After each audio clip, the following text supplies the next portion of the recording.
ಬ್ರಹ್ಮದೇವನಿಗೆ ಹಾಲು ಎದುರಾಗಿ ಪ್ರಶ್ನೆ ಮಾಡಿತ್ತಂತೆ. ಹೇ ದೇವ, ನನ್ನನ್ನು ಯಾಕೆ ಹುಟ್ಟಿಸಿದೆ ಈ ಲೋಕದಲ್ಲಿ? ಯಾಕಂತ ಬ್ರಹ್ಮದೇವ ಕೇಳಿದ. ಯಾಕಂತಂದ್ರೆ ನನ್ನ ಜೀವನ ಒಂದೇ ದಿನ ಐತೆ, ಆ ಒಂದು ದಿನ ಜೀವನಕ್ಕಾಗಿ ಯಾಕೆ ನನ್ನನ್ನು ಹುಟ್ಟಿಸಿ ಈ ಲೋಕದೊಳಗೆ ಅಂದಾಗ ಬ್ರಹ್ಮದೇವ ಹೇಳಿದಂತ, ನನ್ನ ಸೃಷ್ಟಿ ಒಳಗಾಗಿರ್ತಕ್ಕಂಥ ಸಕಲ ಜೀವಿಗಳಿಂದ ಒಂದು ಕಾರಣವೇ ಐತೆ.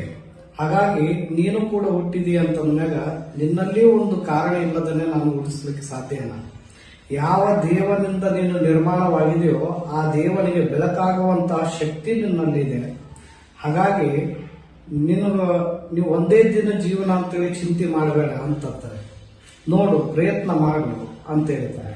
ಆಗ ಹಾಲು ವಿಚಾರ ಮಾಡಿತ್ತಂತೆ, ನಾನು ಹುಟ್ಟುವಾಗ ಶುಭ್ರವಾಗಿ ಹುಟ್ಟಿದ್ದೆ.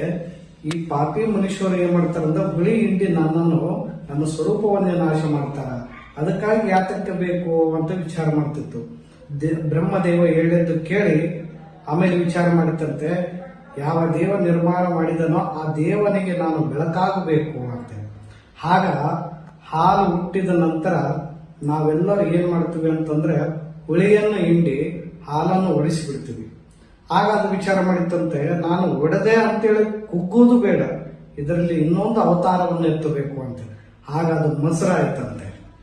ಮೊಸರನ್ನು ಕಡಿದಾಗ ಮಜ್ಜಿಗೆ ಆಯಿತು. ಮಜ್ಜಿಗೆ ಮೇಲ್ಗಡೆ ಬೆಣ್ಣೆ ಬಂತಂತೆ. ಆ ಬೆಣ್ಣೆಯನ್ನು ಕಾಸಿದಾಗ ತುಪ್ಪ ಬಂತು. ಯಾವ ದೇವನಿಂದ ನಿರ್ಮಾಣಗೊಂಡಿತ್ತು ಈ ಲೋಕದೊಳಗೆ ಹಾಲು, ಅದೇ ದೇವನಿಗೆ ಬೆಳಕಾಗುವಂತಹ ತುಪ್ಪದ ದೀಪವಾಯಿತಂತೆ. ಇದು ಸಾರ್ಥಕ ಜೀವನ ಅಂತ. ಹಾಗೆ ನಮ್ಮ ಜೀವನದಲ್ಲಿ ಕೂಡ ಹುಳಿಯನ್ನು ಹಿಂಡುವಂತಹ ಜನರು ಇರ್ತಾರೆ. ಹುಳಿಯನ್ನು ಹಿಂಡಿದ್ದಾರೆ, ನಮ್ಮ ಜೀವನ ಹಾಳು ಮಾಡಿದ್ದಾರೆ ಅಂತೇಳಿ ಕುಗ್ಗೋಕ್ಕಿಂತಲೂ ಪ್ರಯತ್ನ ಪಟ್ಟು ನಾವು ಏನು ಮಾಡಬೇಕು ಅಂತಂದ್ರೆ ಸಕ್ಸಸ್ಫುಲ್ ಆಗಲಿಕ್ಕೆ ಪ್ರಯತ್ನ ಮಾಡಬೇಕು. ಅಂದಾಗ ಮಾತ್ರ ಭಗವಂತ ನಿರ್ಮಾಣ ಮಾಡಿರ್ತಕ್ಕಂತಹ ನಮ್ಮ ಬದುಕು ಸಾರ್ಥಕವಾಗ್ತೈತೆ ವಿನಃ ಚಿಂತೆ ಮಾಡ್ತಾ ಪ್ರಯತ್ನ ಮಾಡದೇನೆ ಸುಮ್ಮನೆ ಇರ್ತೀವಿ ಅಂತಂದ್ರೆ ಎಂದಿಗೂ ಕೂಡ ನಾವು ಸಫಲತೆ ಪಡೆಯಂಗಿಲ್ಲ. ಉದ್ಯಮೀನೈ ಸಿದ್ಧಂತಿ ಕಾರ್ಯಾಣಿ ನಮ್ಮ ರಥೈಹಿ ನಹಿ ಸುತ್ತಸ ಸಿಂಹಸ್ಯ ಪ್ರವಿಶಂತಿ ಮುಖಿ ಮೃಗಾ ಅಂತೇಳಿ ಸುಭಾಷಿತಕಾರ ಹೇಳ್ತಾರ. ಕಾಡಿಗೆ ರಾಜನಾಗಿರ್ತಕ್ಕಂಥ ಸಿಂಹ ಇತ್ತಂತಂದ್ರೂ ಕೂಡ ಸಿಂಹ, ನಾನು ರಾಜ ಇದ್ದೀನಿ, ನೀವೇ ಬಂದು ನನ್ನ ಬಾಯಿಯೊಳಗೆ ಮಾಂಸ ಬಿಡ್ರಿ ಅಂತಂದ್ರೆ ಯಾವ ಪ್ರಾಣಿ ಬಂದು ಬೆಳಂಗಿಲ್ಲ. ಅದು ಪ್ರಯತ್ನ ಮಾಡಬೇಕು. ಬೇಟೆಗಾಗಿ ಪ್ರಯತ್ನ ಮಾಡಿದಾಗ ಮಾತ್ರ ಅದ್ರ ಹೊಟ್ಟೆ ತುಂಬತೈತೋ ಹಾಗೆ ನಾವು ಕೂಡ ಪ್ರಯತ್ನ ಇಲ್ಲದೇನೆ ನಾವು ಸಕ್ಸಸ್ಫುಲ್ ಆಗ್ಲಿಕ್ಕೆ ಸಾಧ್ಯ ಇಲ್ಲ. ಎಂದಿಗೂ ಕೂಡ ಕುಗ್ಗಬಾರದು ಅಂತ ಹೇಳ್ತಾ ಈ ಒಂದು ಸಾರ್ಥಕ ಜೀವನ ಮಾಡಿಕೊಳ್ಳಕ್ಕೆ ಪ್ರಯತ್ನ ಮಾಡಬೇಕೇ ವಿನ ಚಿಂತೆ ಮಾಡಿಕೊಂತ ನಮ್ಮ ಜೀವನ ಹಾಳು ಮಾಡಿಕೋಬಾರದು.